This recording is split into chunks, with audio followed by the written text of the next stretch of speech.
Before we get into the video, could everyone please subscribe to my channel? Thank you so much. In my past life, out of the blue, my wife had a massive heart attack. A coworker rushed her to the hospital, but by the time I got there, she was already gone. I couldn't handle the shock and blacked out. When I came to, she'd been cremated. There wasn't a moment to mourn because debt collectors were already pounding on my door. That's when I discovered she had racked up millions in loans, and according to her will, I was the only one left to deal with it. A decade later, I was hunched over, scavenging through trash on the streets when I saw my supposedly dead wife cruising in a fancy car, laughing with her first love. She flashed a grin, tossed me a $100 bill, and thanked me for all I'd done. My body, worn out from years of stress, couldn't take it, and I died right there from sheer rage. When I opened my eyes again, I was back to the day she had her heart attack. Bro, you got to chill and look after yourself. We did everything to save her. My sister's friend, a doctor named Gloria, said regretfully, using medical jargon I couldn't follow. She helped me sit on the couch. Don't look too hard, man. You can't handle it. I glanced at my reflection in the mirror, no scars from years of hard work on my hands. Taking a few deep breaths, I finally realized I was given a second chance. In my last life, when I heard about Melissa's heart attack, I dashed to the hospital, ran through 3 red lights, but still arrived too late. Clutching the death certificate, I blamed myself endlessly, banging my head against the wall for not taking her to work personally. Maybe it was the intense grief or the headbanging, but I passed out in the hospital. When I came to, Melissa was already cremated, leaving me with just a small urn. I kept hugging the urn at home, refusing to eat or drink. Instead, lawyers from a big company started knocking on my door. That's when I found out I was the sole heir in Melissa's will. I tried to get a handle on the finances and discovered that Melissa's business had been sold off by my mother-in-law, Laura, leaving me buried in millions of debt. Our house was soon seized by the court. With nowhere to go, I turned to Laura for help, but she shut me out. The following days were brutal. I ended up living in a tiny shed with debt collectors visiting almost daily. I juggled 4 jobs a day, but even with court actions, I could barely scrape by and had to tough it out with untreated illnesses. Then one day, while picking up trash, I saw Melissa, who was supposed to be dead for 10 years, driving around and laughing with her first love. I rushed over to get a better look. Melissa didn't hide who she was, teasing me about looking older than I felt, and tossed me $100, thanking me for my decade-long efforts. I exploded with anger and died right there while Melissa just drove off like nothing happened. Reflecting on this, I made up my mind. Last time she faked her death, this time I was going to make sure she was truly gone. Gloria kept pushing me to drink some water, but I snapped out of it. I refused, remembering that in my past life, drinking that water made me pass out. I was almost certain something was in it to make me miss Melissa's cremation. I set the glass down and headed to Melissa's bedside, ignoring Gloria's attempts to stop me. I lifted the sheet and saw Melissa's face still had a healthy glow, her breathing steady. In my previous life, I was too heartbroken and foolish to notice. I raised my hand and slapped her hard. Before we dive back into the story, we're so close to hitting 1,000 subscribers. It would mean the world to me if you could subscribe to the channel. Thank you so much for your support. Back to the story. Melissa didn't budge. It seemed she was scared I'd find out she was faking, so she was under anesthesia. This actually helped my plan. Gloria screamed, "Bro, don't be so harsh. Even if you're pissed, we can explain everything." Thinking about my past pain, my anger flared, and I kept hitting Melissa all over. Seeing Gloria almost break down, I acted like I hated Melissa for not following through. "I told you not to stay up late to get checked out. Why didn't you listen? Now what am I supposed to do since you left me alone?" Gloria thought I was just venting my grief by hitting her, but seeing how rough I was being, she started to worry. "Bro, take it easy. Sister Melissa will feel the pain." I stopped, looking at Gloria like she was clueless. Why do dead people even feel pain? Gloria hesitated, regretting her words, and awkwardly smiled. "No, I just..." She couldn't finish her sentence, not wanting to argue. I grabbed my phone and dialed a number. "Yeah, I want to donate her organs. She just died. Get here fast." Gloria tried to stop me, but because of her role, she quickly sent a message. Within minutes, the organ donation team arrived. I put on a sad face. My wife was always so kind. With her sudden death, I hoped her life could continue by saving others. The donation officer shook my hand firmly. "Thank you on behalf of those families. Which organs would you like to donate?" I glanced at Gloria and sighed. She had a heart attack, so I'm not sure what can be donated. Just do an autopsy. If nothing's usable, donate her body for research. Gloria stepped in. No, bro. Melissa didn't want to donate her organs. She told me that we got to respect her wishes. I'm Melissa's husband. I can decide. You and Melissa are just friends, no blood ties. We both know who decides here. Besides, every minute you wait, the organs get worse. You're a doctor too, right? You want to save lives? Gloria, step aside. The donation staff insisted. Gloria refused, saying, I just talked to Aunt Laura. Let her see Melissa one last time. I nodded. I never planned to donate Melissa's organs because I knew she'd be found alive. As soon as they opened her chest, my goal wasn't to expose her fake death but to make it real. I did this to force out Victor or maybe Laura, making them witness Melissa's death themselves. This would also serve as proof against them if they tried to frame me later. Laura burst in, her hair still curled. Ed from the salon, seeing Melissa still on the bed, she sighed with relief, then slapped me hard. What's your deal? Why did Melissa marry you? My daughter died because of you and you still want to dissect her? If anyone touches her, I'll kill their whole family.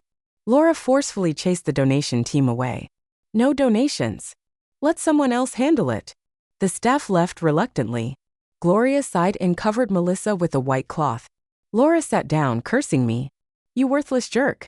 Instead of mourning and burying her, you want to use her for research. If you want to be a good person, donate yourself. You can die now and I'll donate you. I sighed heavily. Mom, I'm sorry. I was just trying to. Laura slapped me again. Don't even think about it. Go back. I'll take her to the crematorium later. I fell silent, kneeling on the floor and handing Laura the water Gloria had given me. Laura, not suspecting anything, drank it in one gulp, her mouth dry from all the yelling. Gloria didn't have time to stop her. Within minutes, Laura passed out from the water. Cold sweat broke out on Gloria's face. Bro, you're not trying to donate her organs again, right? I shook my head and laid Laura flat on the sofa. Of course not. Mom said no, so I'm not continuing. Gloria sighed in relief. Aunt Laura fainting might not be good. You should take her to the ER. I'll handle Melissa's cremation. No, it's not right to bother you with this. You're a doctor and know better than I do. Take care of my mom while I handle the cremation. I called the crematorium for an immediate pickup. Gloria argued there's no rush. Let Aunt Laura wake up. Melissa isn't going anywhere. I replied, Gloria, Melissa is dead. The living matter more. You and Melissa were like sisters, but you're not even sad and keep saying weird stuff. What do you want? Gloria was frantic, trying to wake Laura, but Laura stayed unconscious. By the time the crematorium staff took Melissa away, Gloria couldn't hold back anymore. She grabbed my sleeve, her voice shaky. Bro, I think I saw Melissa move. Let's try to save her. I held up the death certificate. Gloria, think about it. If Melissa's alive, what responsibility does your hospital have? And yours? This is murder. You recklessly disregarded a life. The hospital might shut down and you'd go to jail. Did you really see her move? Gloria was at her wit's end and couldn't argue. I sneered, shook off her hand, and followed the crematorium's car. Gloria cried out and started making calls. I looked at Melissa on the stretcher and couldn't help but laugh. In my past life, when I saw Melissa on the street, even after 10 years, she looked almost the same, with barely any signs of aging. I threw myself in front of her car, wanting to recognize her, to see if it was really her, to show how much I missed her. Melissa squinted and took a moment to recognize me, laughing. It's you. How come after 10 years you look older than my grandpa? My voice was shaky, hunched over, not looking like a 50-year-old. I stammered, you weren't dead. Melissa and Victor sitting next to her. I faked my death to get rid of you, Melissa continued, but didn't finish her sentence. What else was there to understand? If she had asked for a divorce, I couldn't have refused. But a direct divorce would mean splitting her assets and her reputation as a cheater. Faking her death left all debts to me and let her transfer everything to be with Victor under a new identity. Too angry to speak while Melissa kept mocking me at the hospital, I heard you talking. I remember how you cried. How a man can cry like that. It's hilarious. Amid her mocking laughter, I clutched my chest and collapsed. Victor shouted, wife. She's not trying to scam us, is she? Let's go. Melissa also cursed and drove away, not caring about my fate. My last memory was watching her car disappear before everything went dark. Still lost in painful memories, I noticed Melissa's fingers move slightly.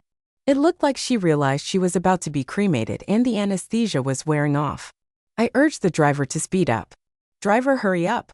My mother-in-law is trying to donate my wife's body. I just want her to leave and come back whole. The driver stepped on the gas, speeding up significantly. I leaned over Melissa's chest, listening to her steady heartbeat, and said everything I couldn't in my past life. I know you're not dead. I know you cheated and staged this whole act to run away with Victor, leaving me with the debts. But I don't hate you. I decided to respect your wish. Since you want to die, I'll make sure you're cremated ASAP. You might be the first person to be cremated alive. You might wonder why I'm doing this or how I know all this. It doesn't matter now because I've lived through today before. In my past life, I believed you and lived a miserable life, so don't blame me. You owe me this. Melissa's fingers trembled slightly. She couldn't move, but tears started streaming down her face. I wiped them away. You'll have plenty of time once you're in the crematorium. My phone kept ringing nonstop with calls from Gloria and Laura, but I was too grief-stricken to answer.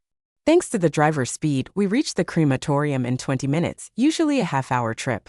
But there were many people there, and it would take at least an hour for Melissa's turn. I frantically walked around until I found the person in charge. My wife had a sudden heart attack. My mother-in-law fainted and is being treated in the hospital. Please let me cremate her first. I don't want my mother-in-law to suffer too. The staff had never dealt with someone wanting to cut in line for cremation. He hesitated. I understand you're in a hurry, but others have been waiting too. It's not fair to let you skip the line. Despite his words, he subtly reached out for money, knowing time was critical. I transferred him 2,000 yuan. Please help me out. I'm an orphan. My wife and mother-in-law have been good to me. I can't lose my mother-in-law too. With the extra incentive, Melissa cut the line and was pushed into the cremation chamber within 10 minutes. Just as the staff was about to hit the incineration button, I stopped him. I couldn't let him be part of this and wanted to take revenge myself. After insisting the staff let me press the button at that moment, Laura and Gloria's anxious voices echoed from the entrance. Stop. Don't cremate her.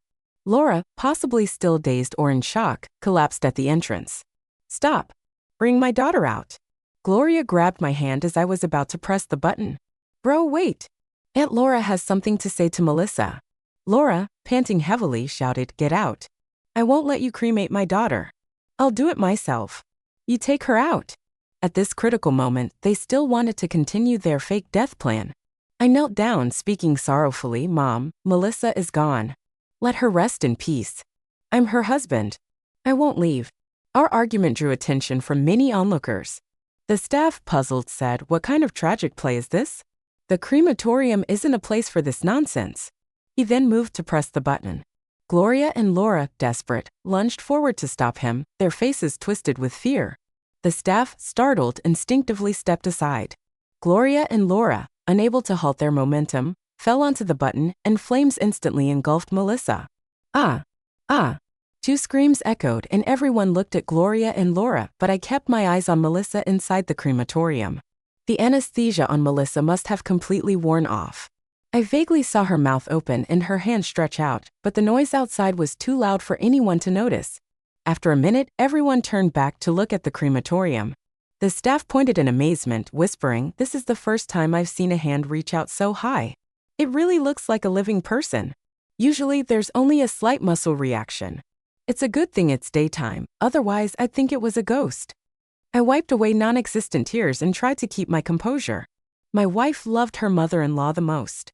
She must have heard her and tried to sit up to see her one last time. I wiped my eyes and said to the crematorium, Rest in peace, my dear wife. Don't worry, I'll take good care of Mom and make sure she joins you soon.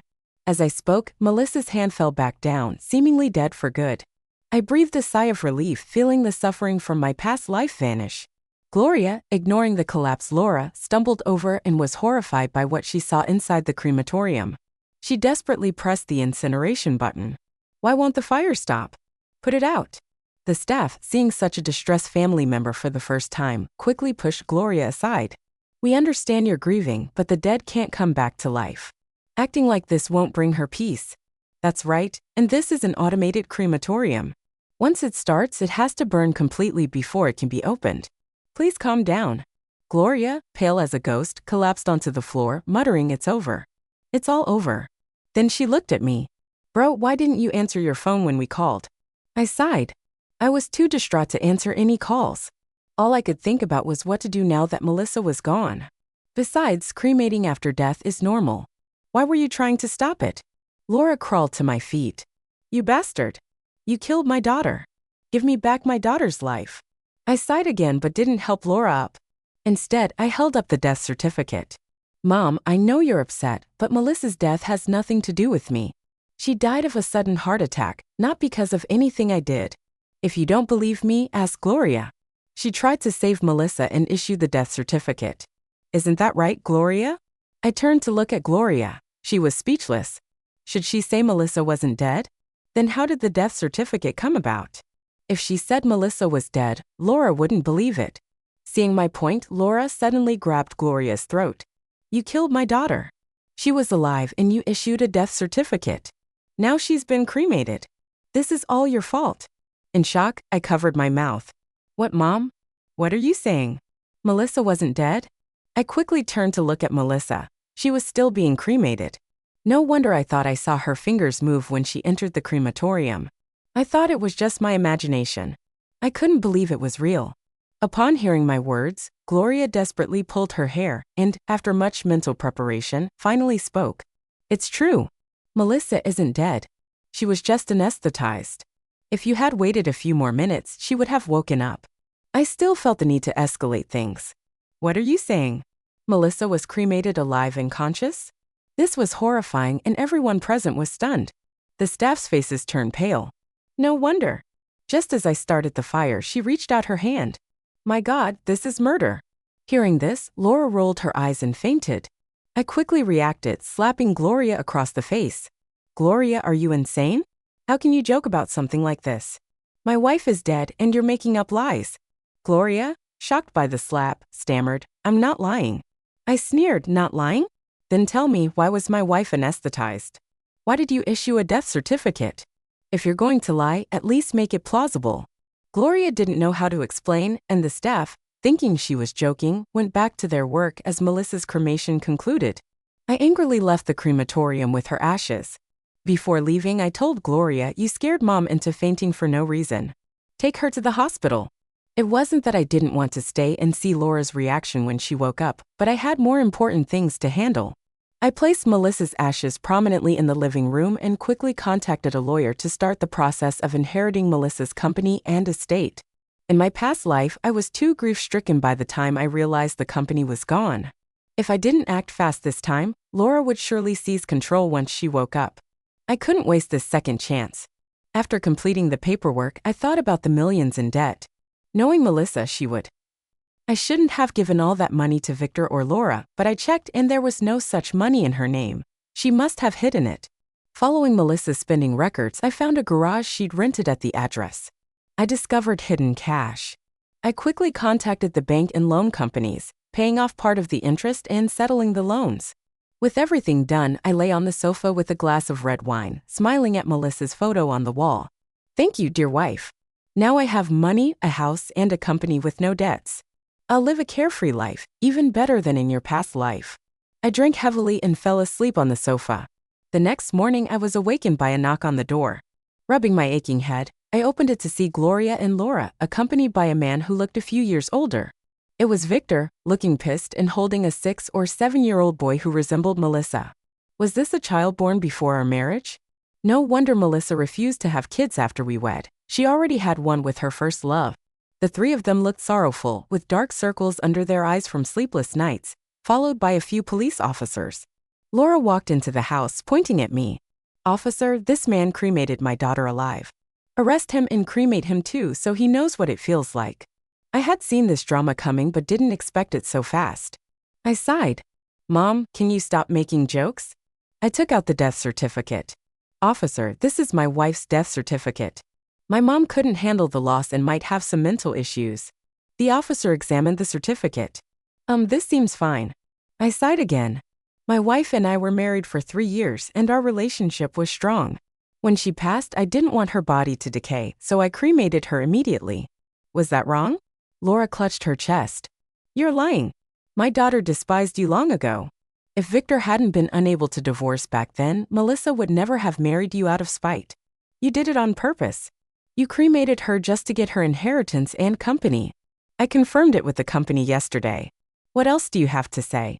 I looked incredulous, my eyes red with tears. Mom, you can insult me, but my love for Melissa was real.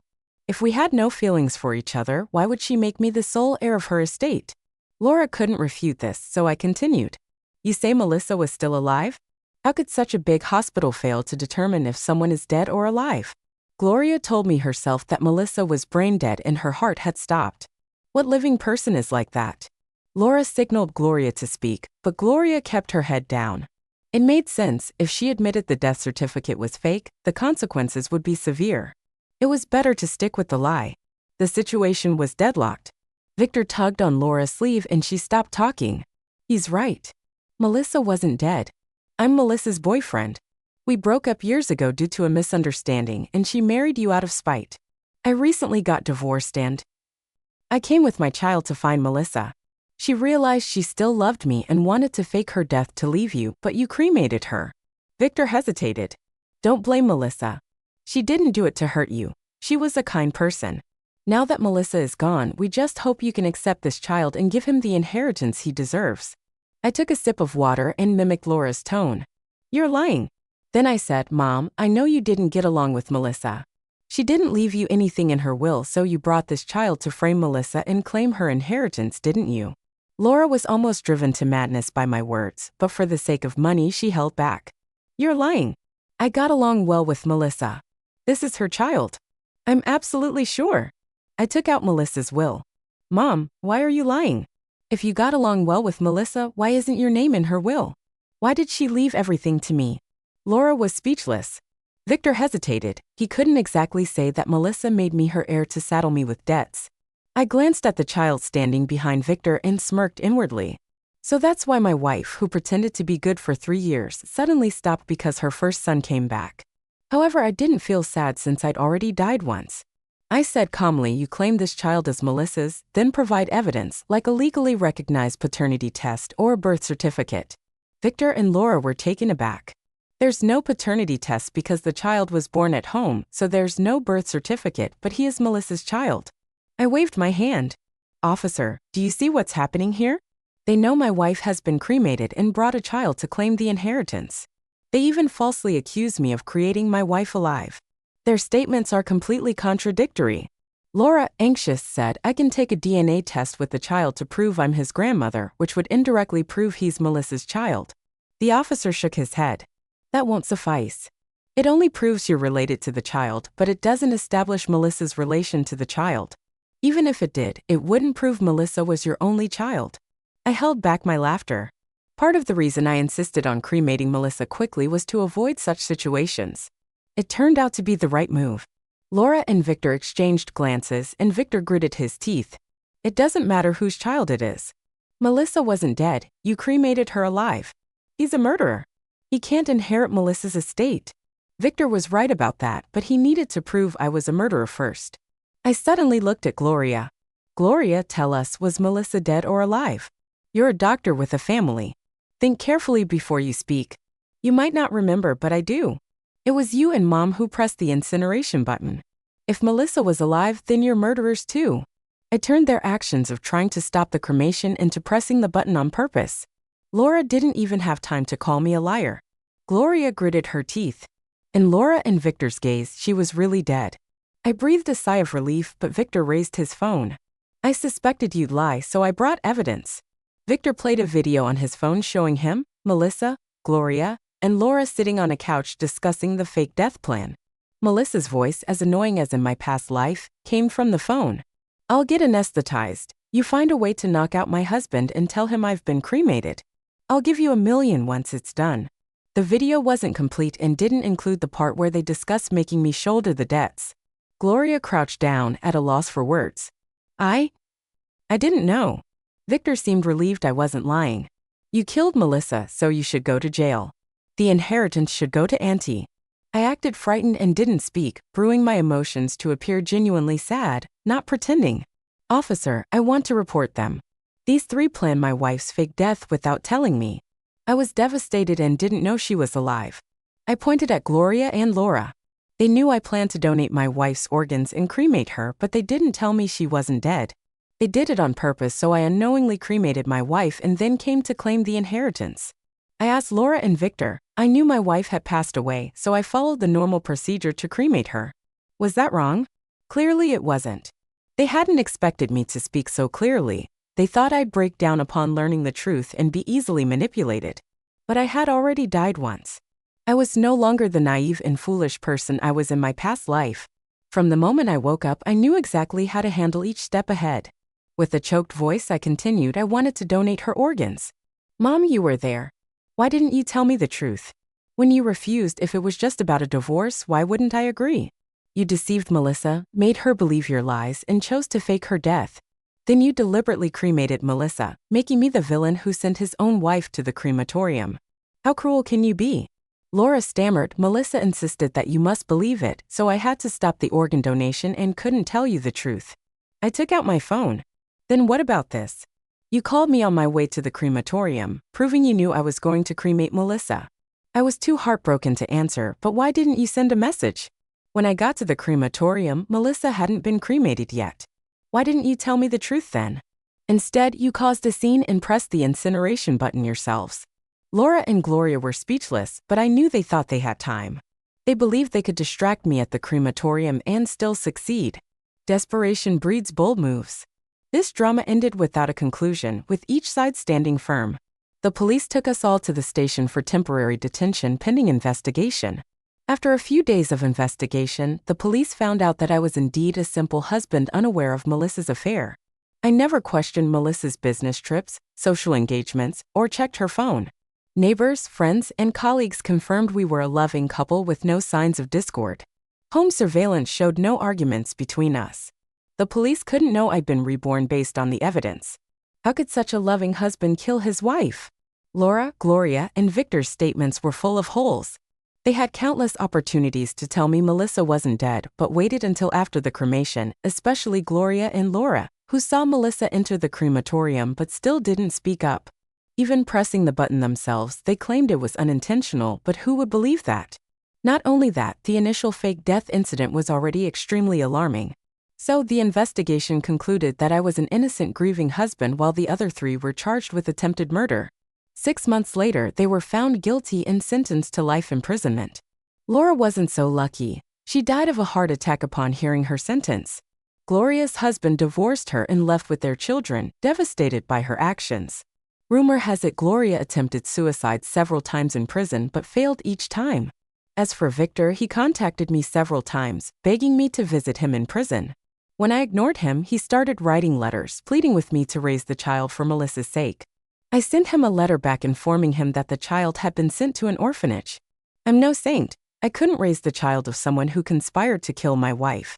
I then sold the house and used the inheritance Melissa left me to buy a larger, better located property.